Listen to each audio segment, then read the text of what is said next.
And now, weighing in out of the blue corner, Josh the Pug Thompson. 100%. And on the other mic, he weighs in from the red corner, Big John McCarthy. Josh Thompson, Big John McCarthy, Podcast Dave. He's, it doesn't even remind you because people talk about him now when we're traveling. Yeah, he's becoming a star. He's like that guy Wilson in the movie, what was this TV series? Full House? Not Full House. Home Improvement. Home Improvement, yeah. Yeah, with Tim Allen, right? It's that guy Wilson that hangs over the fence and no one really sees his face. That should be our next shirt. I've said this for a long time. You never said it was a shirt? Yeah, I think it should be a shirt. A little bit of a Kilroy. Yeah. Podcast Dave. Yeah, you just have his fingers over the fence and just like his nose and above. Yeah, and then you and I standing eyes. there kind of like just looking at him, like trying to talk to him. I think it'd be pretty funny. That would outsell any shirt with Josh on it. No, it'd be you on it. No, I'm saying it would outsell any shirt with you on it. No, that's not true. Oh, man, look at that. True. The challenge has already been placed down. Throwing the gauntlet down. Affliction made a couple shirts for me for some of my fights, and they sold out within fight time. Like they made like 5 shirts though. Yeah, they made 5 shirts and they sold out. Dave's just jealous. 5 shirts is 5 shirts, man. Yeah, right. Exactly. Yeah. Especially because they make too many, so you can't say it. They're selling them for like $80 a shirt. I was like, God. Do you remember how expensive their shirts used to be? They were so expensive, man. I mean, their jeans are still ridiculous. Like they're ridiculously expensive, but.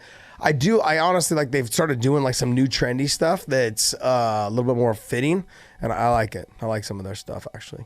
And then they just came out with this new line called Howitzer. So it's like it's almost like a military type clothing. So it's got that would match the howitzer. Yeah, exactly, exactly. So, but it's pretty cool too. So they're gonna send me over some stuff recently, and just we're talking about it. I want to check it out. So, all right. So let's get started. Let's start. We just got done. Like the fights ended 23 minutes ago or something like that. What is it? Yeah. 23 minutes ago. So nice victory by Charles Oliveira. You got to admit, beautiful guillotine. What did I text you right before? You texted me right before. What do you think? Who's going to win? I'm going with Oliveira. He's going to submit him. But then I said what? You said. What else did I say? But I want Kevin Lee to win. I want Kevin Lee to win. Yeah, I wanted Kevin Lee to win, man. I thought he looked great against Gillespie, and then on top of the fact that I'm really excited about his new move over to TriStar and Faraz Sahabi, all those guys. I love the fact that he's there. I saw some good stuff in him. I felt a little bit of an adrenaline dump at the end of that first round.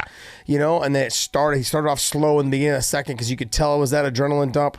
But then he kind of came on strong in the third, but he came on too strong and left his neck out there. He kept allowing his leg to get entwined, which was causing him a problem. He almost was in a calf slicer at the one point. Yeah. And that's exactly the Charles Oliveira did that to Eric Wise, the fight that I did of it. He's just a beautiful calf slicer. And everyone was like, what the hell was that? It's a calf slicer. And he's so good at setting it up, and he's slick how he pulls it off. Yeah, he was hitting up that. He was trying to hit that reverse triangle, or not reverse triangle, that reverse heel hook. And when Kevin tried to spin out, he just sat up at the same time, so his leg couldn't get cleared past the knee. Stuck, and he just wasn't able to quite get to around the waist to lock it in and pull him back. And Lee was able to Kevin was able to kind of turn and spin back towards him, but his leg was still stuck. Kevin kept doing what we call getting hip high, meaning your leg is stuck, and then you're bringing your hip over it, and now it's getting twisted. By your own motion, you settle yourself back, free your legs, start to apply those techniques that don't keep on trying to come down on to control his upper body when you've got that leg trapped, because you're the one that's creating the pressure on it based upon what he's doing. So it happens. Yeah, Bisping said all the things that I had said when Kevin was walking out, and I've been saying this for a long time. The kid's got all the intangibles, has the chance to be the champion. I really believe that. I still believe that, even though he came out with a loss today. He's still young. He still has a lot to grow. I think him being at that camp at TriStar, I think he's just going to progressively just get better and better and better. And I'm excited to see the growth of him. Why did he not make weight? What is going on there? Yeah, I don't know what that is. I don't know what that is. And I think, and when you have a coach like Faraz, he's not going to put up with that very long. It's like, look, you're a professional. You need to figure out what you got to do, and you need to be a professional the whole time because you're representing me and my gym. And he's never had these issues with the guys that he's ever, worked with. So as a coach, it starts to reflect on you, like, oh, those guys, the guys out of that camp don't make weight, and then they just don't get booked, and and then it starts showing the trainer doesn't have control of their fighters. And even though there's not a control issue, it's just more you're representing me in my gym. And they want to make sure that as a trainer, you want to make sure that you're being represented to the fullest and he's so talented. I can't say it enough, man. I keep going back to this stuff, and he's just so talented. Bisping said all the things that I've been saying for years. He's got all the intangibles. He's got he's strong, he's powerful, he's got heavy hands. He's got the wrestling. The one mistake that he did, and I think that came because he was a little bit tired, is you never really want to, when a guy has a good guillotine, you never really want to jump in on the legs. Snatching the single is not really a good idea, as much, unless you're going to run them like how Koscheck used to run them. If you can run them, or you run the double and bring your head to the high side. Yep. But that's not what he did.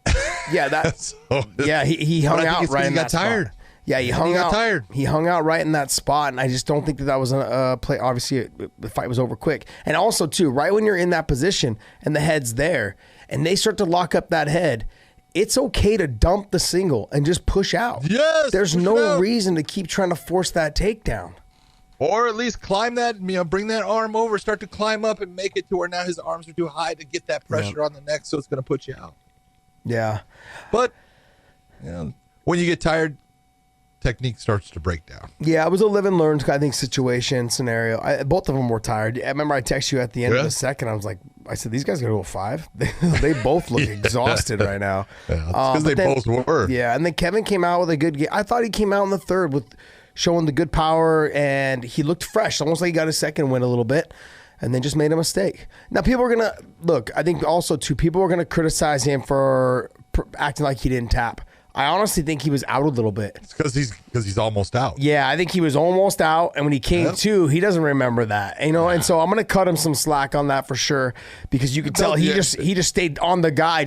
Your body's trained to do that. Yes, yeah, it had nothing to do. He wasn't trying to cheat. No. He actually didn't even remember that moment, and he just thinks that the fight is going, and now all he knows is Beltran is stopping it.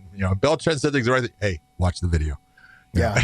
And that's all you can do is like, hey, watch the video. Yeah. I've said it too many times. Yeah. Because guys don't remember. That was well played. You can't have that. You can't have that in a way where it offends you. Yep. You got to know, hey, he's getting choked. The pressure's on. He's actually almost to the point of going out, and that hand just does that.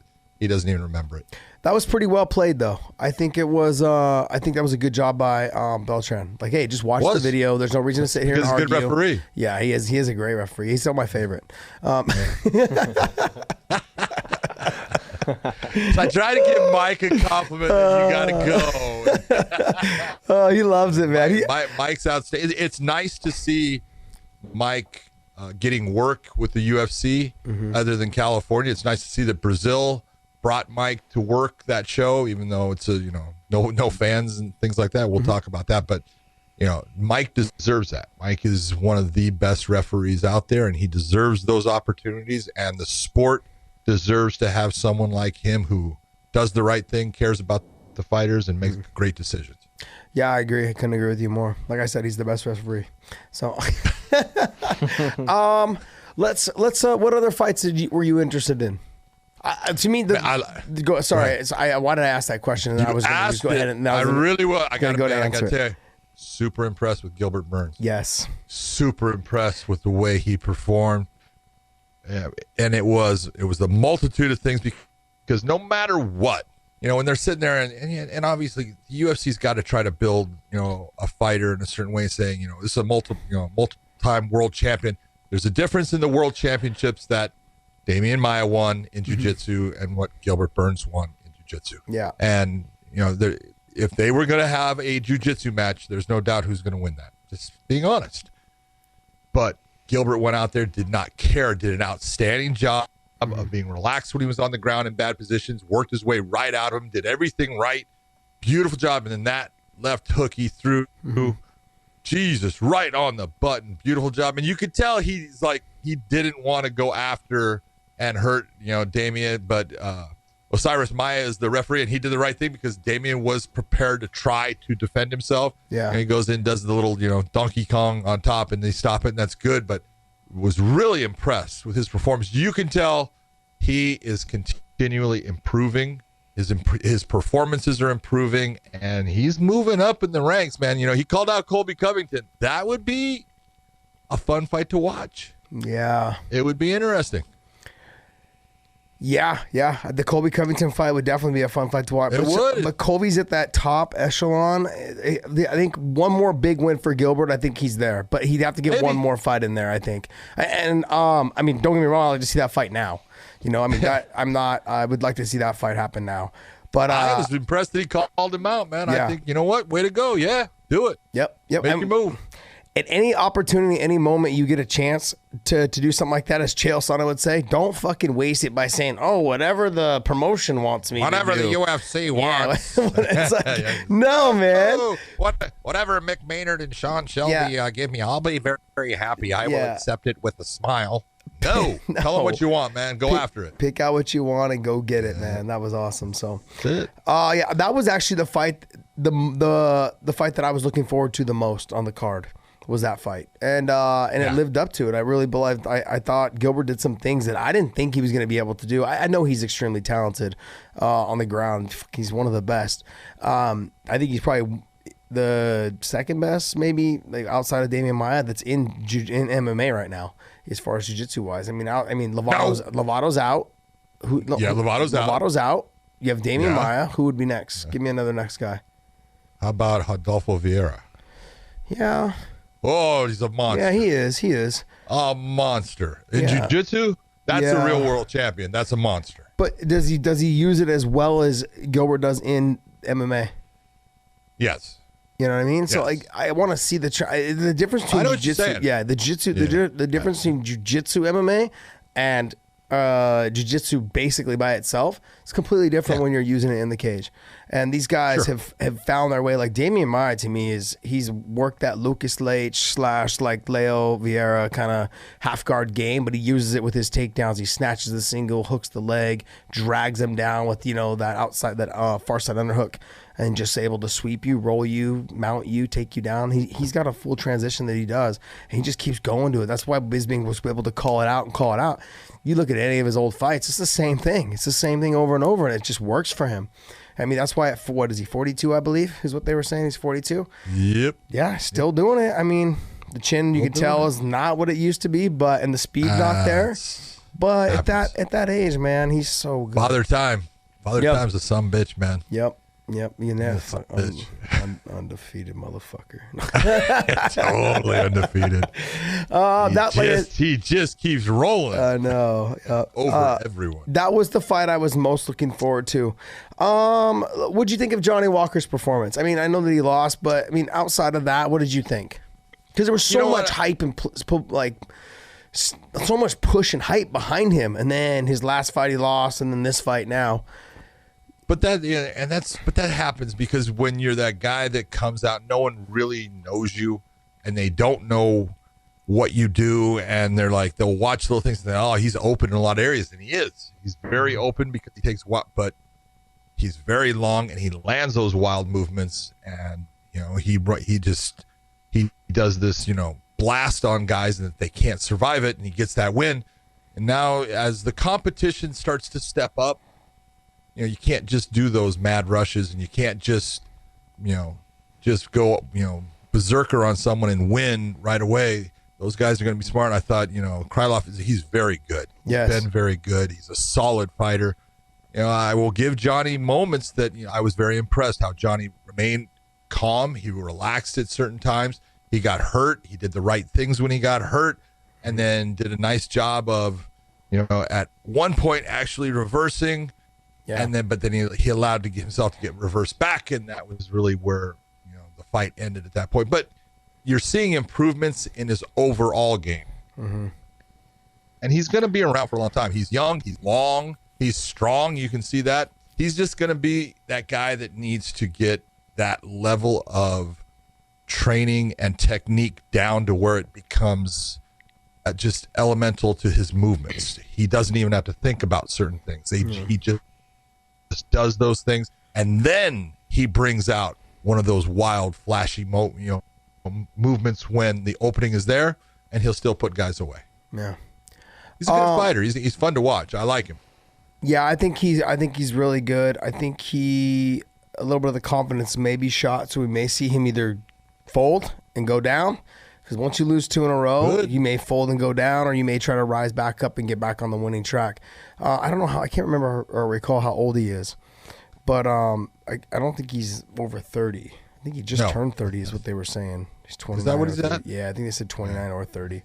But regardless, he's just coming into his own. Yeah, it's a matter of if he's going to rise to the top or if he's going to let this continue to break him. I get a little concerned because he seems like he's not okay with it, but he leaves some openings. He has a lot of openings to get hit with some clean shots. And he did that a lot tonight. And his chin goes up a lot. Yeah. Damn, his chin rises up when he starts to do certain things. It's getting higher and higher, and it's like, get that thing down towards your chest. Yeah. He needs to just take like a 1-day video course of watching Pat Curran placement of your chin. Pat Curran had the greatest chin placement, man. That thing was like sewn to his chest. Yeah. He took everything off of his forehead and everything, and just, you got to do those things, because when that chin comes up, man, if it gets touched, you're in trouble. Yeah. Johnny's got a bad habit of raising that thing high. Yeah. It's strange though too, because he's so tall. You know, I mean, maybe they just got used to the habit of being taller than everybody he ever trained with. Yeah. And he can lean back leaning back out of the way. A little bit like how John Jones did with Gus the first time. He thought, I could just stick my hand out there and get away. Well, Gus was still able to hit him because he was so damn big. Outside of that, what other fights did you think of? I thought Brandon Moreno looked really good against Jasir. He again made some mistakes, and Jasir had his moments that he could do stuff. Mm-hmm. But overall, man, Brandon's got some power for a 125-pound fighter. Yeah. As you would say, that boy's got dogs in his hand. He's got dogs. He does. He's got power. And you don't see flyweights with power in their hands a lot. We talked about Figueiredo. He's got power in his hands for a 125-pound guy. Normally, flyweights hurt other guys with knees or kicks or things like that. Brandon was hurting him with some of those punches. He's got heavy hands. Yeah, he had a rough go in the first round. He started kind of he had to put up with it. And then he was able to I think that maybe it seemed like a little bit of a size difference. I don't know. Maybe maybe physical strength. I don't know what it was. But as the end of the second round or the end of the first round went on, he started pointing him a little bit more, started getting like some better positioning. And as the second and third round went on, he just was able to just stick and move and land some clean shots and push the pace to a point where his opponent could do it. So it was nice. I was pretty impressed with him. I had people blowing me up in my DM saying like, dude, I love watching the flyweight guys fight. And I was like, yeah, this is what we used to watch out of DJ. I mean, like, just bam, you could just see the speed. And DJ had power. I mean, like, he had power when he wanted to, and he could pick you apart whenever he wanted to. And those are things that I kind of miss about DJ. I kind of miss having that, around to be able to see as often as we used to be able to see him. So, yeah. Anyways, yeah. I had some people hitting me up and saying that the judging was a lot better. Maybe because there was no crowd influence. What do you think? I mean, I don't know. It's funny. In fact, during the fights, I got a text from one of the judges that was judging there and saying, "Hey, did you see this fight? What did you think?" And I hadn't seen it, so I went back and watched it real quick, and I said, "No, this is what it should have been, in my opinion." And it was the Ronnie Yahab versus Barloza. I don't want to say I don't want to say his name wrong, but last round was definitely, it's a 10-8 round. Yaha, he runs out of gas, basically. He's tired, and throughout the entire round, he throws not one strike. He gets struck by Barloza, multiple times. It's just volume. Nothing really damaging, but elbows to the legs, elbows to the bodies, punches, and then a couple of submission attempts. One knee bar that actually, at one point, it was extended. It looked decent. He loses it. But this is where you're looking and saying you have zero offense from one fighter for 5 minutes of a round. And you have a lot of offense, although none of it real damaging. You have do you have a duration of just dominance of action? Yes, you've got a definite long duration of that. This is a 10-8 round. You're going to lose that. And that's what basically made the fight end up at 28-28. It was a majority decision because two of the judges ended up going with that 28-28 score. One had the fight going towards the one fighter, so it becomes a majority draw. But it's a good fight. To talk on that real quick, like, so yeah, judges are human. Yes, they are. I feel like the crowd is a factor. As much as we'd like to say they're not, you don't think they are. Yeah, of course they are. Of course they are. When the judge is judging it, it's like, oh, we got hit. Whether the person looked like he got hit hard, or the crowd is just behind that fighter that threw the punch. Well, that one of the will things influence. This is everyone needs to figure out that judging is not what people think. If I take anybody, I take you and put you in that seat and make it to where that card that's in front of you actually has meaning, because your decision and what you put on that card is actually going to have an effect on these two people. It's completely different than what people realize. And judges do take it seriously. But the one thing, and this is just fact, and it's wrong, but it is the way it's been forever, especially the UFC, the way their cage is set up. You know, every time you watch a UFC, watch for where the judges are placed. Here's where they're going to be placed. You've got the two gates. You've got the gate for the blue corner, and you've got the gate for the red corner. Both fighters, when they enter the cage, enter through that red gate, okay? There's going to be a judge sitting at that gate. Now, what does that mean that judge is looking through? He's looking through three downward pole sections that have that pad, and there's a crossbar on one of them for the gate itself, and he gets that seat to watch. The other judge on the far side with the blue gate, he gets the same thing. And there's one judge that is positioned where the ring card girls are sitting behind him. He's already distracted. He gets the open panel that you would want to have a clear view. So right away, the UFC is placing those judges, two of them, in a position that it's a bad view from the start.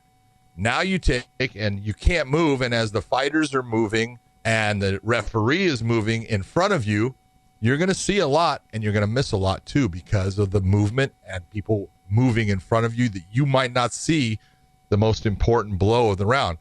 And when you have the crowd and you have all the noise, sometimes you won't hear it, but at least here, when you didn't have a crowd, they could hear things too. Yeah. And that audio, that allows them to have knowledge, and that helps. It helps in judging a fight.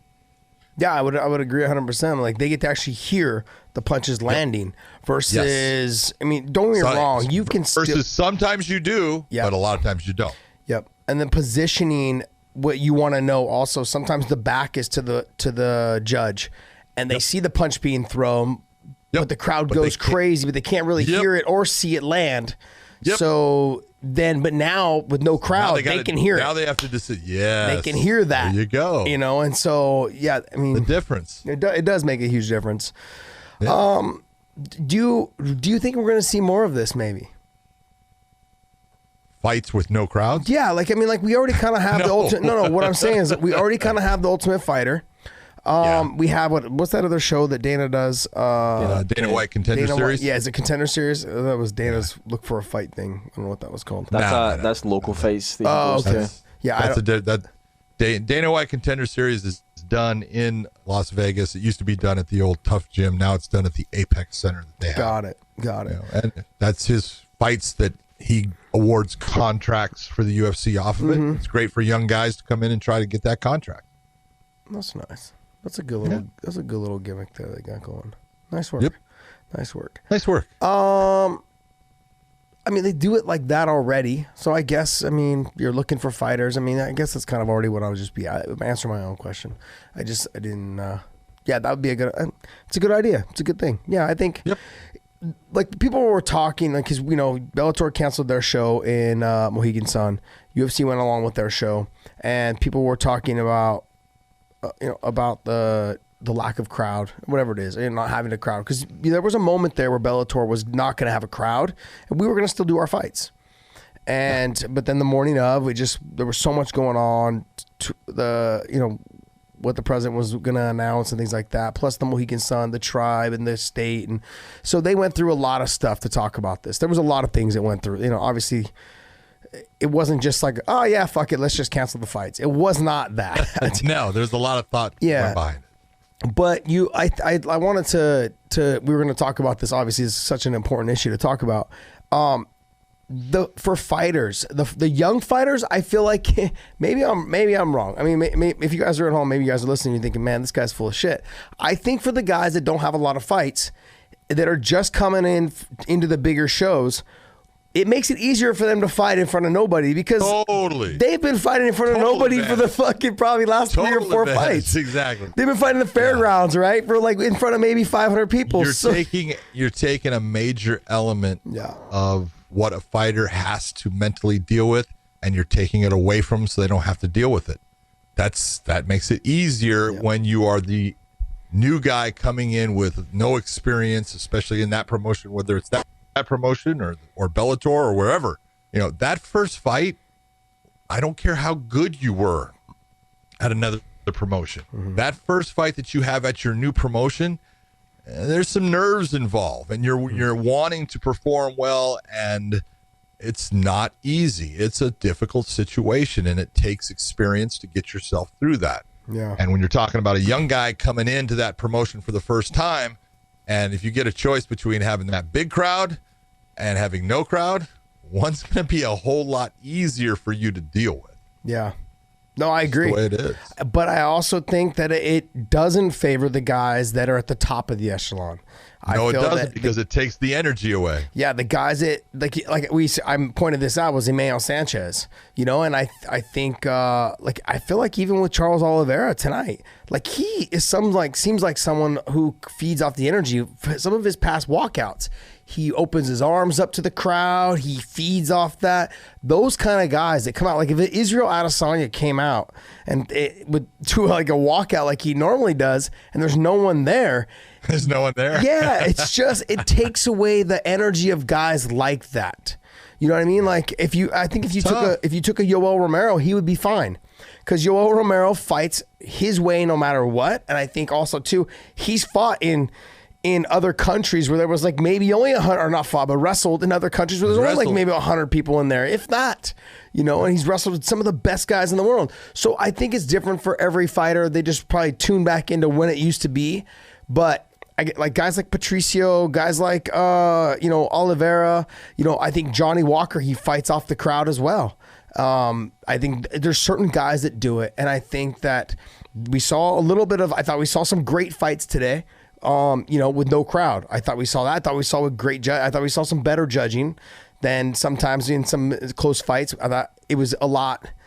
It gave the judges a better opportunity to hear. And I think not be distracted by all the things going on around them. They just have more information. Yeah, they're human. They're human like the rest of us. So there's a distraction of that to us would be a distraction to them as well. No matter how focused they are on the fight. I wanted to make sure everyone understood that it's what a dynamic. It's so hard for fighters to turn a switch on and off. And Rashad Evans said this years ago. He said, there's times that I just fucking show up to the arena and I don't want to fucking fight. I don't want to be here. He's like, it was just important for me to go out there no matter how bad I didn't want to be there and still get the win. And I talk about that all the time. I'm like, man, there was plenty of times where I just did not want to be at the venue. I was like, man, I'd love to fight. I was a kid that just loved to fight. A kid, and then a teenager. When I finally if I ever did grow up an adult, and that's I just never happened even to this point. I just love it. Shut up, podcast Dave. No, I loved fighting, and so. But I was a fighter that fed off the crowd. That's why I loved fighting in San Jose. When they offered me fights outside of San Jose, I was like, yeah, fuck that. I'll wait till the next San Jose show. I have no desire to fight somewhere else. Well, you're bringing up, let's take a look at the person you brought up. Mm-hmm. Rashad Evans, most people don't even remember. Rashad was part of season 2 of The Ultimate Fighter. And he's the perfect example when I talk about what this entire situation is. He was part of Rich Franklin's team for season 2 of Tough, and he was considered one of the worst guys.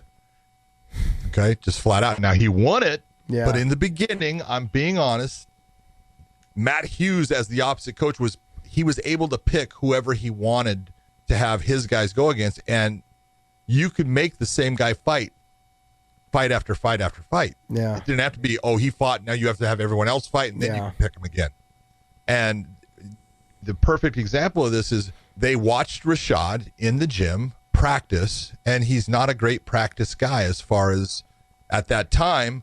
He would go through the motions and everything, but he was not that impressive when he was in practice. But when you put him under the lights, he performed. Yeah. And the guy that, Matt had on his team was a guy named Mike Whitehead. Yeah. Who, in the gym, everybody knew Mike Whitehead. And you could take whoever was the world champion at that time, and in the gym, Mike Whitehead would give that champion fits. He would pick him up, slam him down, grind him out. Yeah. He just was a world beater in the gym. But when you put him under the lights, it all changed because of the pressure. Yep. And everybody deals with pressure differently. And, Rashad Evans became a champion because he was able to deal with pressure. He was good under the lights. He took the energy of the crowd and he made it become something that just elevated his performance. And there are guys that would love to do that. They just can't do it. Yep. No, mentally, it is something that's hard for them to deal with. Yeah, Mike Whitehead wrestled at North Idaho College, and Trevor Prangley was up there, and I became friends with him through there. And then, he used to train with Trevor Prangley years and years ago at his gym up there. And then they eventually split ways, and he ended up going to, I think, Militich's, right? So he was at Militich's with those guys. It doesn't matter. It could happen to anybody. I can give you another, for instance, Mike Van Arsdale. Oh, my God. Yeah. Come on. Like the guy that had all the talent, all the ability, all at the 40, 41, ability 42 years old, but just did not want to be in there. Like he walked out there and he tried to quit. I don't know how many times on the stool between rounds. And Bob, what are you talking about? How about his fight with Randy Couture? Yeah. He was beating Randy. He was beating Randy. I was there in the fucking corner. I was cornering him for that fight. I was just like, and Bob smacks him, get your fucking ass back out there. You're going to get your... kidding, man? He went like this. Yeah, he said... He let Randy put a Darcy. Yeah. I think it was an anaconda. I was like, this is crazy. Insane. Anyways. Yeah, they just, there's certain guys that it happens. I think the crowd motivates some guys, and sometimes it's a hindrance for some guys. Yeah. So... It's a shitty situation, I think, to be in, all the stuff that we're going through right now with just with the coronavirus. Yeah, the Dave virus. COVID-19. Yeah. The podcast Dave virus. That's really what it is.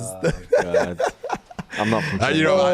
It's funny because we were going to do that show, and I was going to do the in-cage interviews, and so I told myself, man, don't say, hey, let's hear it for. Or realize, ladies and gentlemen, there's no one in the goddamn crowd. And Mike Bisping went and did it multiple times, and I'm going, yeah, there it is right there. It's because you get used to doing something. Yep. And he even made a joke about it at the end, so he's got a great sense of humor about it. Yeah, because it's hard to change what you do. But it's this whole thing is, I don't. It's scary, I guess, for people.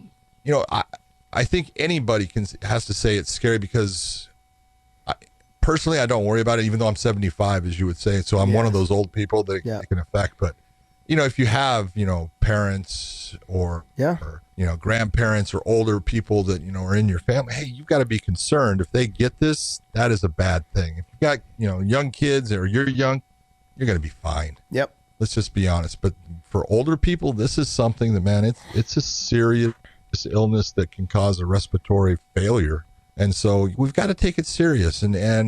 I really appreciate the fact that I look at sport as something that we use to get away from life. We use it to get away from the grind of life and to have a little freedom and a little enjoyment of you get to watch your team and root them on, and to lose that's not good. That's bad. But you've got to be, cognizant of what Scott Coker did with Bellator. And let's put it out there. There was a worker for the arena Well, now that I'm home, let's put it out there, because otherwise I would be stuck in.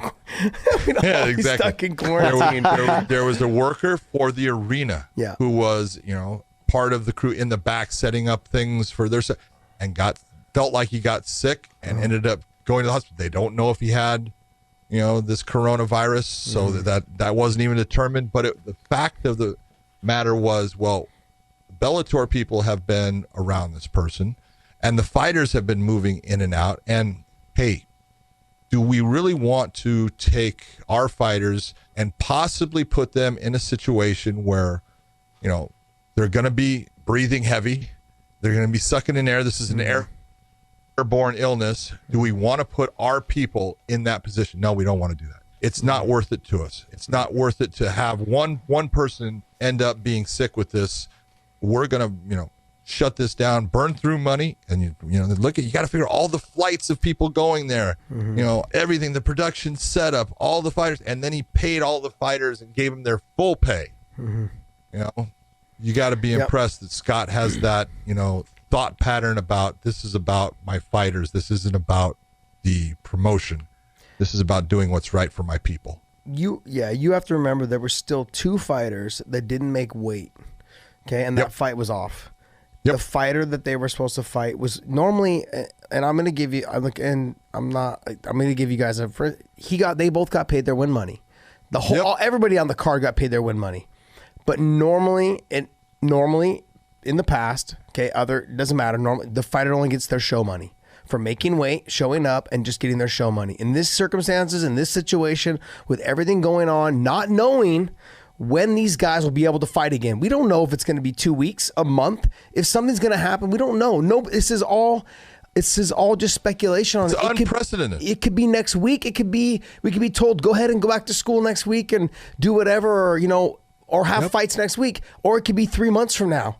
People, we don't know. Right. So these fighters, they need the money. And let's be real, a lot of these fighters, they have kids.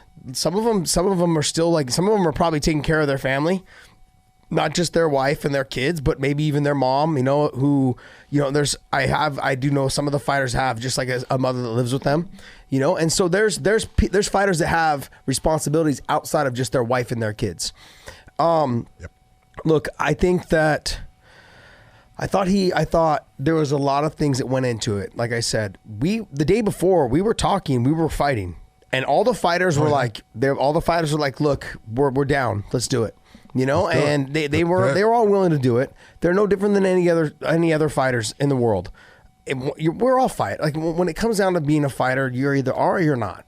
Okay, we're cut from a different cloth. We're not always the brightest. Okay, and we're not. We make dumb decisions sometimes. But it also comes down to, honestly, the promotion and your promoters, okay, looking after their athletes. Not just them, but I'm talking about the NBA, the NHL, all those things. There comes a time when the ref, the judges, they have to take care of the athlete, because the athlete won't do it for themselves. No different than my coaches in my corners. Okay, if you get hurt, if you get dropped or something, you get rocked at practice, it's up to your coaches to say, look, you shouldn't fight. Stop the fight, sit out, call the promotion. Let's get this figured out. We should not fight. We'll be back sooner. We'll be back, in the future. Don't worry about it. This is that scenario where Scott Coker was put put in a position where he needed to make a decision for his athletes. It's best that we don't jeopardize the fact that you guys may end up getting sick. It's best that we don't do that, and it was best for the promotion. It was best for the fighters, best for the people that are working in the arena as well. It was best for everyone at that time. No different than the NBA, no different than the NHL.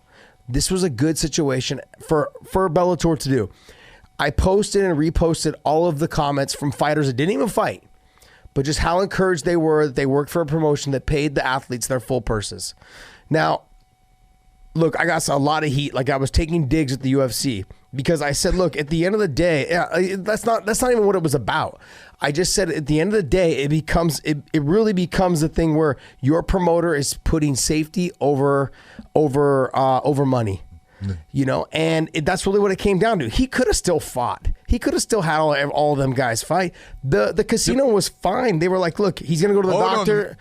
The Mohegan Sun wanted the fight to go on. Yes, the Mohegan Sun said, hey, there was conversation apparently that said that they had said, like, we don't operate under the Connecticut laws or whatever it is. The government of what the government wants, that doesn't matter to us. We're sovereign land. Yeah, so they could have had the show whether the state said no or not. They could have done it. No, I mean obviously they would have. Scott jumped on board and said, "Look, we'll see what happens. Let's see it." And then that whole thing happened the morning of, and they're just like, "Look, it just wasn't meant to be. Let's not take any chances, and let's take the safety of our fighters first." And I'm not criticizing any, like, we're here talking about the UFC today, because they put a show on. I just would hate to see if something happened to someone, and they took something home to their elderly grandparents, aunts, uncles. Those are the things. Yes. Like, people are looking past, like, oh, well, you're digging at the UFC. No, I'm not. It only takes one fighter to take something home, okay, and give it to their elderly aunt or their elderly, uncle or their grandfather, or who's to say even their child, a child that's 1 or 2. Patricio just had a baby 2 weeks ago. Where does that put 2-week-old baby and you take it home? I'm just glad that Scott just decided to say, like, you know what? Let's just fucking eat it on this one. Let's pay all the fighters. And everyone's like, oh, well, the fighters, what if they wanted to fight? I can tell you right now. If they wanted to fight. Yeah, I can tell you right now, they all wanted to fight. But not one fucking fighter is going to say, what, you're going to pay me my win money, my show money and my win money, and I don't have to take any damage, and I get rebooked right away and get my money again? They're going to all say yes. Twice for one fight. Yeah, twice. And I get to train for the same guy. I get to train for the same guy. I'm not changing opponents. Nothing changes. Nothing changes. Wait, I get 2 camps to train for one guy. Is very happy. Yes. Matt Mitrione took that fight on less than 2 weeks. Didn't have to fight, now gets to put in more time in his camp, and he's like, oh yeah, this was a good decision. Yes. Yeah. So look, it's all good. I am in no way taking a dig at the UFC. We're here talking about the UFC because they had great fights tonight. But you've got to look at it this way, and this is the question that I have, because I'm watching this show and they're putting on a show with nobody in the arena, and I look at it 2 ways, in that, hey, they're putting something out for people to actually hopefully enjoy too, and that's important in moments and times like this. Yes. Having something to get away, from the world with, is nice. But the one thing that I was really noticing was they're putting out advertisement for these future fights, and they're talking about London. And hey, if they don't have certain fighters over there already, they're not going to get there. There's going to be a lot of problems here, because now you can see that the travel as of today has now changed again. Mm-hmm. And now they're talking about quarantining people that are coming in even to London. So are you going to be able to do that fight? They're going to have to, take a look, and they've got decisions to make also. I don't think that their shows are going to go through like they think. And then also take a look. You've got that. The main event fight in that is Tyron Woodley against Leon Edwards. Yes. It's a great fight. But now, if Tyron has not gone to London and he's here, you could put him on a fight at the Apex Center. But you got to get Leon now. What happened? What did they do to travel now with even Great Britain? The United Kingdom. Now United Kingdom is also. Oh no, we're going to quarantine those people. So you can't bring Leon Edwards. So there's a real question of what's going to go on with it. Here's the other thing.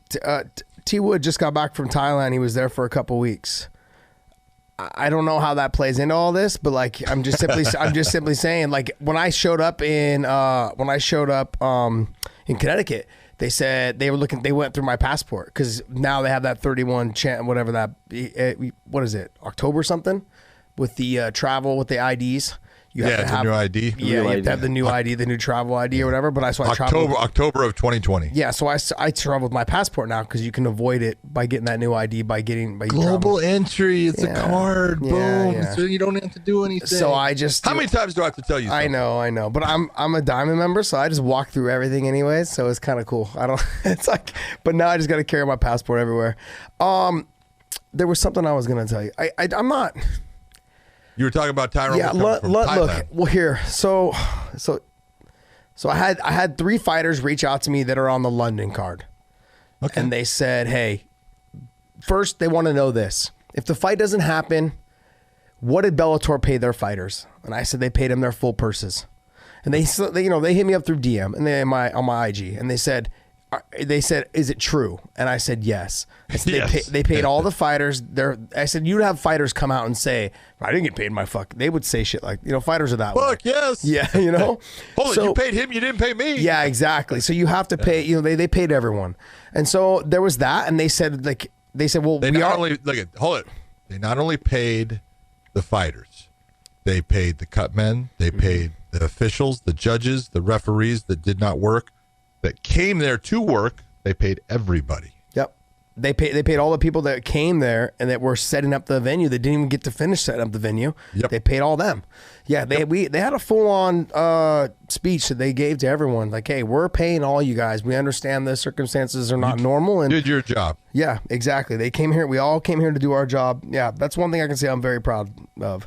That's the way that Scott has always been. And I don't even know if it was his call to pay everyone, but I would imagine it was, given the fact that, with CBS and Viacom and Showtime and all those guys now merging together, they want to make sure the safety of people that work for them is taken care of. The 3 fighters reached out to me, and they did. One of them reached out this morning, and the other 2 were, yesterday. Said, hey, are you sure everyone got paid? And I said, yes, everyone got paid. They're like, well, because we're fighting in London, if this fight gets canceled, we want to know what we should ask for. Should we get our full purse? Should we just get our show money? Like, if they're gonna ride this all the way up to the end. And I told them all this the same. I told them all, except for the one this morning. I told the first 2.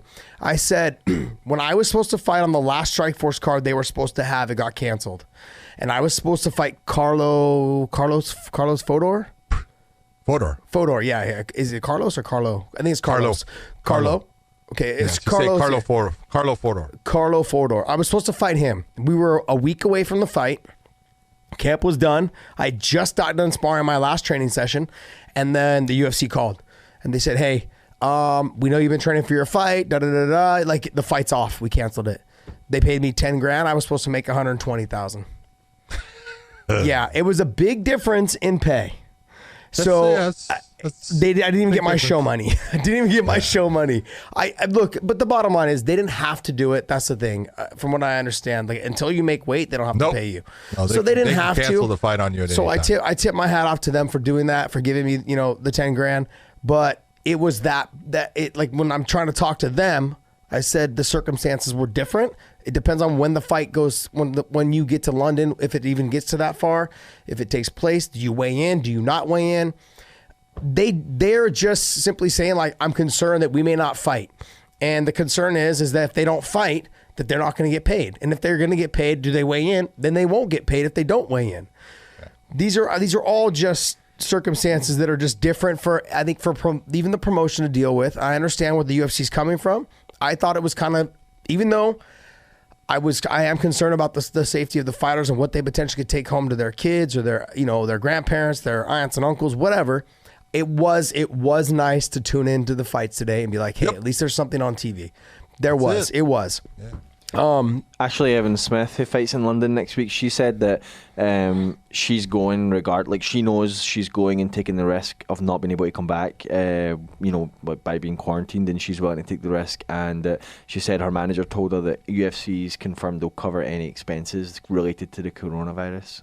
Yeah, no, that's not the point. But this is the scenario of where you need someone to look out for the athlete, because the athlete's going to do that every single time. It doesn't matter. The athlete has worked their ass off to get to that point. They're gonna do that. I was one of them for years. Like, fuck it, whatever. Got dropped in sparring. Fuck it, I'm fighting next week. You know what I mean? Like, they're gonna do that. And that's, you need the promotion, and you need your corners, and you need to make sure that something is confirmed with the promotion to say, hey, are we really going to do this when we get there? If you guys have the connections to figure this out before we go there and I'm stuck in quarantine, or before we go there and the fight's canceled, am I getting my show money? Am I getting my win with it? What's going on? I want to make sure I'm out for the fighters, man. I really am. Yeah. I really am out for them, and I'm out for their families. I want the best for them. And so when people think I'm taking a dig at the UFC, no, I've taken digs at other promotions as well, and I've taken a dig at my own damn promotion when I was with Strikeforce, and Coker used to fucking call me up and be like, hey, you need to shut the fuck up. And we'd have conversations about it. It wasn't, you know what I mean? Like, it was put like, hey, yes, there was things that I did say, and it was like, hey, I understand you're frustrated, but don't go to the media. Come to me. And I want the fighters to go and do that too. Call up Dana. Hey, let's be real. Don't make it public. You guys don't have to make it public. I'm not saying that. No. But figure it out, you guys, because they're hitting. How random is it for them to hit me up? If you have that question, if you're the fighter and you have that question, you need to get that question answered. And you need to either get on the phone, contact the UFC and say, I just have questions. Explain to me what's going to be done here. They're going to tell you. Or you got a manager. That's his job. That's her job. If you have management, let them make their money. Let them make the call. Let them get all that pertinent information and then let them bring it back to you. You know, that's why that person gets that percentage of your sweat and blood.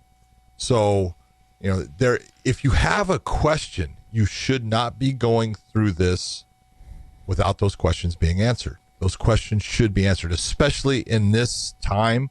And again, Josh, you know, as you would say, I'm 57, okay, but you would say 75. I know you invert those numbers. You know, I've been through a lot of things in my life, okay? Been part of a lot of things that, you know, are some good, a lot bad. This is unprecedented. Never in, you know, my 57 years, almost 58 years on this planet, have we had something where it has come to the point where they're shutting down travel. They're talking about martial law. I mean, there's a lot of things going on. I was part of the LA riots and, you know, that was, you know, things going on, but that's a specific area.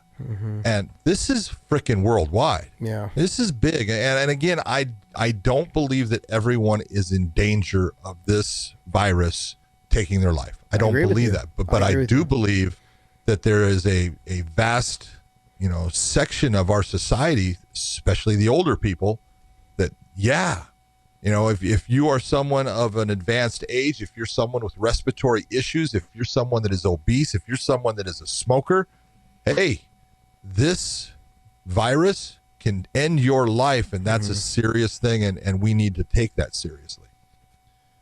So, you know, all those questions should be answered by any fighter that asks them by any promotion.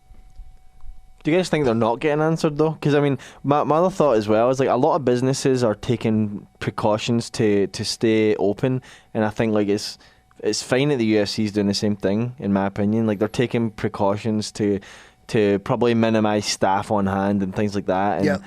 And I don't like Bellator can cancel this show, but then what happens if 3 months from now we're still in the same situation and UFC's been doing no fan in attendance shows, but Bellator's cancelled shows, so fighters aren't making any money in Bellator because there's no shows where UFC's continuing it. I guess I could answer that. There has been talk. Yeah, go ahead. Go ahead. There has been talk about doing shows, no fan shows with Bellator as well to keep the fighters active so they can support their families. There has been that, and you'll just minimize the amount of the crew, because when we do big shows, right, like with UFC, same thing, ONE FC as well, Bellator, when they do big shows, there's about 400 people that work on staff. People don't realize how big the staff is. You have multiple big production. Yeah, huge production. There's a lot that goes into it, not just security and ushers and the judges and the refs and the corners and the fighters and the, you know, it's like the whole production team is in the back. The whole crew that sets up the arena. I mean, those guys, they work all night to get it done by a certain time. And they're fucking animals, man. They're awesome. They come in and bust it out. So they're savage. They come in. Sometimes they don't get into the venue until 2:30 in the morning. And that shit's built by like 10 a.m. the next day. You're like, what the hell? You walk in, it's a whole other venue. You're all curtains hung, monitors up, screens are up, lights up. The cage is built. Like, I mean, they're just laying down the red carpet. Like, even that's all that's left at 10 a.m. I mean, they're worker bees, man. They do their job. They're animals, man. And if that goes for the UFC guys too, whoever does their stuff. The same. You know, and the same thing with the ONE guys. The one I've been part of that promotion, and I've seen them. Same with the UFC. I've seen them working all night to get their stuff done. I think the Bellator's talked about doing, you know, no crowd promotions to keep their fights, to keep their guys busy, their guys and their girls busy, their fighters and athletes busy. The real thing that people need to think about with this is this, and no matter what, with what's going on, based upon, you know, you have a president of the United States, whether you like him or not, has declared a national emergency. Okay, you have governors of states saying we are putting a number on the amount of people that can gather in a specific location, and I've heard that number anywhere from 100, 250 to 500. 335 people here in California, 35 to 100. Okay, there you go. See, now it's 30 down to 35, and so you're looking at all of these things. So, unfortunately, and here I'm going to jump on the lawyers of the world, because see, this is what the lawyers are waiting for, because all they're waiting for is the UFC. Because if you take a look at the UFC with their show in Brazil, all right, and trust me, there's more people there than that 250 number that the governor from Brasilia came up with. Yep. There just has to be, because of production people and everything. And so now one person, unfortunately, we'll say, gets the coronavirus. Yep. And now that one person all of a sudden is, a lawyer friend of theirs says, oh, hey, I can make you money. And what's going to happen? I want you to think about this, because, I used to do this with plaintiffs' lawyers all the time. I had to work cases. You got to go and think of, what's the plaintiff lawyer going to ask? Well, it's going to be simple. He's going to put a Dana White on the stand and says, Mr. White, you're friends with President Trump, aren't you? Did you not hear him say that this was a national emergency? And so what's Dana going to have to say? Yeah, I heard that. Did you not hear that the governor of California, Gavin Newsom, put things to, no more than 35 to 100, or depending upon the situation of people? Yes. Did you not hear that the governor of Brazil, in Brasilia, said that no more than 250? So what you're trying to basically say is lining your pockets with money is more important than the health and safety of the people that you have working your production staff and the people you have fighting for you in your promotion. And what's he going to say? He's stuck. Yeah. He can say, no, it's not more important. But that's the perception that's going to be put forth. So there's liability that happens by allowing shows to go on, and the UFC is assuming that liability when they have the show go on in Brazil. And again, I'm not unhappy that they did it. They gave me entertainment. Thank you very much. Yes. But these are the concerns that you have to think about, because this is the reality of life. And when you have all of these people doing all of these things throughout the world to start to quarantine and separate people, when you're talking about bringing people together to fight and all the production that goes with it, you got to be careful, because someone's going to go after you. You got to remember, it only takes one. That's it. That's the thing. And here, it doesn't even have to be a fighter. Like we were saying, there's 200 people, 250, maybe even more, working on the production side, trying to get that show going. And those people are there in the arena the whole time. The EMT, the doctors, all that stuff, they're all there. Have to be. We're not talking about the crowd. The crowd, fuck. No. We fight in the gym all the time with no fucking crowd. It doesn't make it, sure, when it comes to Fight Night, you want a crowd. But in this scenario, there's more than 250 people in that arena when they were fighting. And it's going to be the same thing at the Apex. Okay? It's not going to be 20 people in there. No. Like, you think it's just gonna be fighters in their camps. No. How do you think it gets to from that Apex to your TV screen?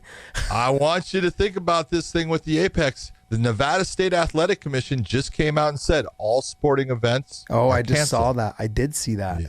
So when they did that, because I knew there was there's an amateur show, Tough Enough. It's been in Nevada, in the Vegas area for years. Barry Myers was the one that started. His brother Jeff Myers is putting it on, and they had a show scheduled for today, and they were talking about, we're going to go through with it. If we have to cancel the crowd, we'll cancel the crowd, but we're going to go through with the fights because the fighters deserve that. And we have sponsors that are doing things and want to be part of things. We're going to have it go through, and finally it was, is that the smartest thing? Is that the right thing?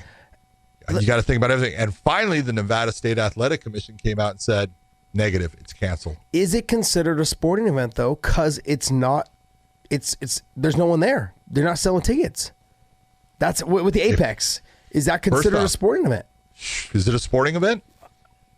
I'm not saying that there's people there or not. We can call it backroom brawls. I don't give a shit. What I mean? It's a sporting event. I'm looking at it from the. I'm trying to stick up for the UFC right now. If they did decide to do it, I understand what you're saying. I understand completely what you're saying. Yeah. It could be that the athletic commission comes about and says, "Oh, we were talking about the selling of tickets." Yeah, they could let it go. Interesting. But they did come out with that, and so now I'm wondering, Are they going to be able to do shows at the Apex? Yeah, interesting. You don't know. But to answer your question though, Dave, because you had said, well, there's businesses around here. Yeah, but businesses are not traveling from country to country and bringing other things back. There's a potential of like they go to Brazil and come back. Bringing people from country to country. Yeah. So what about like food businesses that are bringing in food from different parts of the country and things like that? Can you say food again? Food. Please. Food. Thank you very much. Yeah, food. The trade business is still not out of business, but they're not bringing people in that would be carrying this. The coronavirus, I think, they're saying it's spread through a bat. We don't eat bat here in the U.S., buddy. Like FedEx, for example, like FedEx and UPS are still on, and I know this because I'm working next week and I have to be there to collect things from them. But heaven forbid you work. Anyways, go ahead. They're still on, and those guys those guys are in their trucks like interacting with all different people. No, they're not. They don't. Have you ever seen the FedEx people? Yes. You see them. They come by my office. Are you a group of 1 or 35 or more? It's you and the FedEx guy? That's but I'm saying there's like 25 people in my office. Like you don't know, like if they go to like a Microsoft office or like other business. The limit is 35. What do you mean? In Podcast office. Dave has 36 personalities. Yeah, 36 personnel in your office. 36 personalities. So I understand what you're saying. I do understand exactly what you're saying. Like I own 2 gyms. But you said it only takes one. It does only take one in that scenario of getting sick. I get what you're saying. I'm not disagreeing with that. Okay, it does only take one. If someone shows up to my gym sick, it's going to take that one person. You ask them not to come if they're sick. Go ahead. No, it's exactly it. It can be the one-on-one. That's all it takes. Yeah. But life's got to go on, man. Yep. Yeah, so I mean, that's the point I'm making, is that life goes on. UFC keeps doing their shows, whether they have fans or not. So I'm not saying whether they have fans or not, but there's at least 200, 300 people that work the show to get it from that Apex Center or wherever the show is to your TV screen.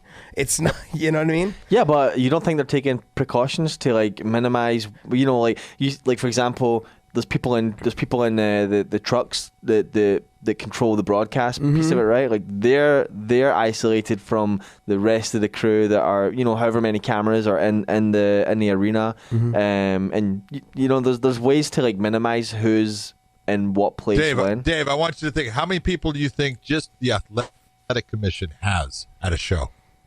How many people? If I was guessing, I would probably say like 15. 15. Okay. Hey, I want you to think there's more than 15 inspectors. Okay. Take a look at what we had. 5 referees. We had 8 judges for the Bellator show. You have timekeepers. You have scorekeepers. You have executive, directors. You have, probably just 30 to 35 people with your athletic commission. That's 35 people right there. It's hard to you can always try to bring those numbers down. And obviously with no crowd, you could, probably break that down a little bit more, obviously, but it's just the numbers don't work well for you in staying with what they want. Yeah. Every time you got someone with a camera, you got 8 cameras, that means that's 16 people, because you got the camera operator and you've got the cord person that's got to travel with that camera operator. You got the people with the sound, they're all inside. You got the people that are doing in-house stuff, as far as making screens work. There's just a lot of people involved. Look, I think there's a great chance. They're getting stressing about the Khabib and Tony fight. And I'm telling you right now, I think that fight will be fine. You have plenty of time between now and then. I think it's over a month. I think that fight will be fine. Got a month. It's London, I think, that needs to be worried about. The travel, London. London's got problems. London's got problems. And I don't know if there's another fight after that. London, there's another fight after that. I think there's one more, I think. Well, yeah, that one had been switched from Oregon because it was supposed to be in Portland. That's right. And it was switched to the Apex Center. Got it. Yep. So, I mean, like, London's the one that you really, that's the one that's like, oh, that one's got problems. I think a lot of the internet, they were already in Brazil when all this stuff started happening. So they were like, look, we're already balls deep in this. Let's just stay the course.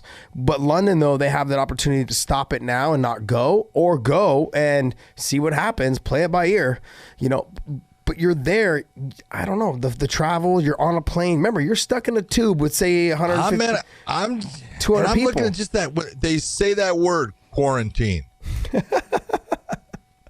Dude, that sounds so much fun. Dude.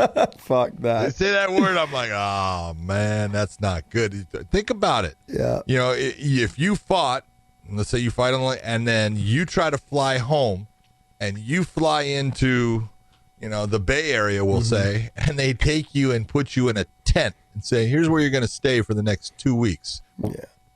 I wish we could do While that we to take podcast, your Dave. temperature. I want to know where they're gonna put that fucking that thermostat right up your ass, Dave. They're gonna check to see Thermostat. whatever it is. Feels like quarantine. Thermometer. Put the thermometer You're up gonna your put a ass. thermostat up his ass. Way to go, man. That'd be great. It feels like quarantine when I have to sit in this room with you for 2 hours. It is. It will be. It's torture, man. Yeah. They actually have some good cards coming up. They got Ngannou and Rosenstruck, which is UFC Apex. And Yeah, that's the Apex Center because that one was Portland. And then Overeem and Walt Harris on April 11th, the week before Tony. Over him and who? Is it Walt Harris? Is that his name? Walt Harris. Walt Yeah. Harris. Yes, Yeah. Walt Harris. Walt Harris. Yeah. Yeah. God, that's his first fight back, huh? Yeah. Sad times. Yes, Man. yes. That's a rough one. He's got some big balls, man. That guy. Masvidal just came out saying Yeah. saying that Kevin Lee should be cut for tapping, and then saying that he never tapped. We just talked about that. I couldn't even revisit it. I won't even revisit it. That's Yeah. When you get choked out, that's hell. Matt Lindland made a goddamn career of that. What are you talking about? And knew what he was doing. I'm going to do the same I thing. got caught by him. Chael did it a couple times as well. Oh, I love me some Chael, but Chael makes me laugh. What else? What else is there? I mean, outside of that stuff, I really I really enjoyed the fights today. It was good to see a sporting event. No knock on them. We could also talk about the fact that, you know, Bellator was not only in the problem of the coronavirus, we had kidney stone problems for Mauro Ranallo. Oh, jeez. You and I were going to do that show, baby. Fuck. We were there. I almost like We were going to have a blast. almost like this weight was lifted off my shoulders when they said it was canceled. I was like, oh, fuck, thank God. I was like, bro, because you and I talked about this. Joe Rogan had said that, Rogan had said that Goldie couldn't do a show one time and he had to do Goldie's job. And UFC he said 42. he said it was the fucking worst experience of his life. He hated it. He was like, this sucked. He told Goldie, don't ever miss a fucking fight again. It was horrible. What was what was the stuff you guys were doing on Instagram where you were asking John about, you were like trying to do like quick questions? Oh, that was a good little, it was, what was it called? Asking This answer? or that. Oh, this or that. That was a cool little thing. Was that for Bellator? Yeah, Bellator. So we have an in-house show. Did they put it up on Instagram? Oh, hey, you put it on Instagram? I think I did. You did? No, Oh, you're Don't blame my wife. no, she did. She filmed it. She Oh, filmed it. it was John's Instagram then? Yeah, it was your Instagram, buddy. Your Instagram did it. I didn't do it. No, that, and then she caught us playing video games also. Oh, yeah, that was good. Yeah. So, We were killing that thing. we were playing what? Asteroid? No, it was called something else. No. It wasn't Asteroid. Alien something. Right? Yeah, it was cool, man. We had a good. That was funny. Yeah, I mean, I've never seen that before. It was the first time I've been there. Oh man, it was a good. I thought all in all we had a good week there. It's upsetting that they didn't get to fight, but I think it gives them more time to prepare for each other, and we should see some really Caused me to drive 12 and a half hours home. Yeah, that Holy was Christ. brutal. I have a question. Why did you drive? At least you got a flight. You know what? I drove because we got released and said, hey, we're not gonna have the show, and then my flight was the next day, and I couldn't get a flight out of Charlotte to get to where I need to get. Yeah. So I would have been stuck in Charlotte, and if I was able to get off on the one, and I was like, just get me a car. I'll drive. I don't mind driving. No, I love driving. It doesn't bother me in the least. And so all I knew is if I get on the road and I'm heading towards home, I'm a happy dude as far as I know that I can make it happen, and I'm not going to get stuck somewhere. I just have a question. Our hotels were paid through for the night, though. I was able to get a flight at 5, so I got home by like 11:30 the night, last night. But you were going to stay the next night, and your son was there because he was going to be one of the judges, right? Did he stay or did he go? He got home. Oh, he got home. Probably about 2:00 in the morning. Got it. Yeah, Rich Because Chow. he He got lives in home the LA around. area. He got home at 2:30 in the morning. He said, Rich Chow. Yeah, that's a shitty situation to be in, man. Driving. I made it to mine about 5 o'clock in the morning. It didn't bother me at all, man. I cruised. You went with Corey Schaefer, huh? Yeah, Corey Schaefer went down with me. Does he live in Nashville? No, he lives in frickin' Gainesville. How far is that Florida. from you? So then it's another 8 hours he had to drive. Oh, so wait a second. I rented a car. Yeah. A truck. Yeah. Right? Gets in, we drive down. I drive all the way to my place. He sleeps, Oh, got it. 4 or 5 hours. Go and I take him to the airport, get another rental car, and boom, he takes off. That's crazy, man. I would have just got a flight from wherever you live. But the real question, you did not know where the flights, because what we were seeing was all of the flights were empty. Yeah. And every time there's an empty flight, what does the airline do? Oh, Jack we have a price. mechanical failure. This flight is canceled. We'll put you on another one. And it's like, I ain't even gonna play that. Yeah, no, I got on my flight from Minneapolis to San Jose, and there was like maybe 30 people on it. Maybe. There you go. You flew? Yeah. And you didn't tell me before I came here? Nah, you're quarantined now, bitch. You're really in trouble. Go breathe them on. I'm gonna lock you in this room now, buddy. Shit. I've always needed a little cuddly bitch. I can see he's sweating, man. He's probably got a fever. You're in trouble. He's forever making that coughing noise. Hey, but I do. One of the best ones I saw so far is some guy put out a thing saying, "Man, I used to cough to cover a fart. Now I fart to cover my cough." Everyone's That's all pretty good. concerned if you're coughing. I had one today, and there was this this picture of an image of this house that got teepeed with all this toilet paper. And it said, okay, what the hell is this with no people idea. and toilet paper? Oh, it's crazy. I no idea. What were they not wiping before? No idea, man. Come on, man. What is going on? I this is what concerns me. I went to Costco this morning to pick up some stuff from the house. I'm like, no big deal, whatever. I don't need toilet paper. I needed detergent, so I got some detergent stuff. But I went to the actual soap aisle. It's fucking all there. Like all the soap is there. All the Dove hand soap, all the Dove face soap, all the body wash soap, all still there. Did they have meat? Yes, they had plenty of meat. There was plenty of food. Costco had everything this morning. Really? The only thing, it even had water. The only thing it didn't have was it didn't have baby wipes and it didn't have toilet paper. That's weird. I have to Safeway, no idea. Last night I went to Safeway and it was empty. No. And it was like apocalyptic empty, man. I was like weaving in the carts and aisles, man, like abandoned carts. It was so crazy, man. It was empty. No, so that picture had all the toilet paper, like someone had TP'd the house, but really well. Yeah. And I said, this is how I'm showing that I'm balling in 2020, baby. Rolling big, rolling big, large, no one's man. balling like me in 2020 with all this talk. Dude. I got that shit just hanging off my trees out in front of my house, just letting everybody know. You want my toilet paper? Come get it. I even started taking little Ziploc bags and I started weighing like little 8 balls of hand sanitizer, and I just started slanging those too. I was slanging out hand sanitizer. It's fucked up. Yeah, bro, it's awesome, man. Okay, I love it. You know? Oh man. All right, plastic bag, 4 squirts of fucking cleaner. There you go, baby. Yeah, exactly. Right, 4 squirts. What's that worth to you, buddy? What's it worth?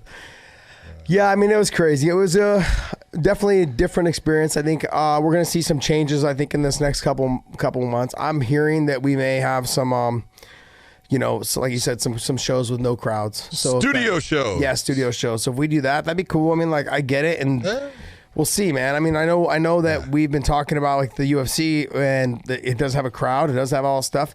But I do understand, but we're talking about weeks. You know, you're taking 3 to 4 weeks before you do something like that, because you're gonna have to. It's gonna take time to get the fighters in shape. Their safety is obviously comes first. They got to get in shape. They got to be ready for the fight. Got to be able to make the weight cut for the ones that are making the weight cut. There's so much that needs to go into it. Who knows? But we'll see what happens, man. I think the entertainment and the sports will all be back within, say, 3 weeks. I think it won't die down, and a lot of the media is saying that it's going to go up before it comes down. So who knows? But we're just hoping that it's a little hump versus a fucking mountain. Was there a report that they're expecting a vaccine by the beginning of April? Did you see the conspiracy theory on the vaccine? No, I didn't see that, but I did see that that Canada had just released something saying that they finally have identified the coronavirus, like the actual virus itself in the body. So that was like the hardest part for them to find how to actually vaccinate it. Canada did something for once. Yeah, finally, right? And at least without our military, they've done something. Anyways, Canadians are nice people. Come on. They are very nice. Yes, yes, they are. Yeah. I do like Canada. The only reason I think that there's something bigger going on with this, as far as a conspiracy theory, why are you looking at me like that? No. Be serious. Calm down, Eddie Bravo. The CNN put out a headline today saying that Trump's going to use this to cancel the elections in 2020. I thought that'd be great. Oh my God. I think it'd be hilarious. Up, man. How fucking? But if no one can get out to the booths to vote, hey, it kind of makes sense. No, it means that the government needs to freaking adopt online voting and upgrade some technology. Oh yeah. Like that can't be hacked. They hacked. Oh no. They hacked our 2016 election, but let's see if they hacked this No, one. they didn't. Doesn't make any sense. Can't hack the one that we really do put all over the computer.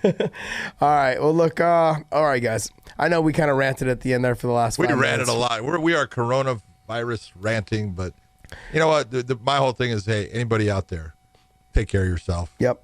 Be safe. Don't let this affect your life in a way that if you're young and healthy, you're going to be fine. I have a lot of doctor friends. They said, man, for young and healthy people, they're overblowing this. For older people that are in bad health, it's a serious problem. Yep. Yeah, we'll see. I think everything will be fine for sure. We just old people like me that have to worry. See, we just need 75 years old, man. Jeez, I don't know. Dude, You look good though. Bitch. I want to tip my hat though to Big John though.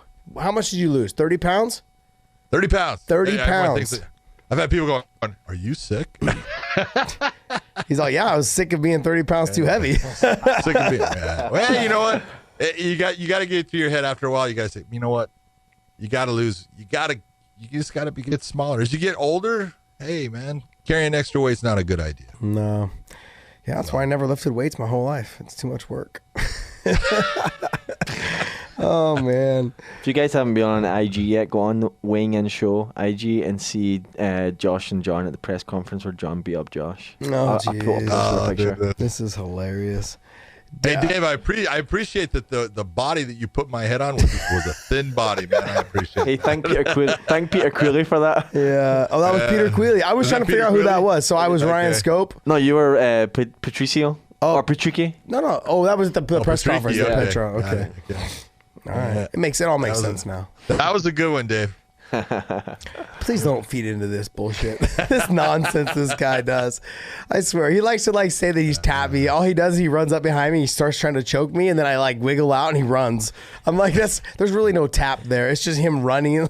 Hey, I was gonna say we could have live streamed that tonight, but with all the coronavirus stuff, I don't want to put you through that and catch something, There you go. I think we should do it right now. Let's just take the video camera. I have a mat right outside the door. Let's go. I'm not. Oh. It's too dangerous right now. I'll ref bro. it from here. Yeah, I'll let you off the hook this time. You cannot get to that door without me coughing on you. You're screwed. I'm like, you're screwed. I'm just gonna pick my nose and flick it at you. Oh man. Yay. Think about how dangerous a booger is right now. Yeah.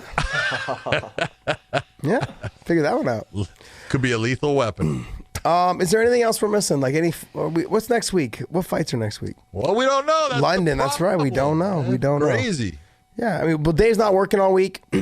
I kicked you. We talked about some ideas for some shows this week. Some top fives, top tens, some different stuff. So we're gonna try to do that. Dave wants to film it in a different type of way.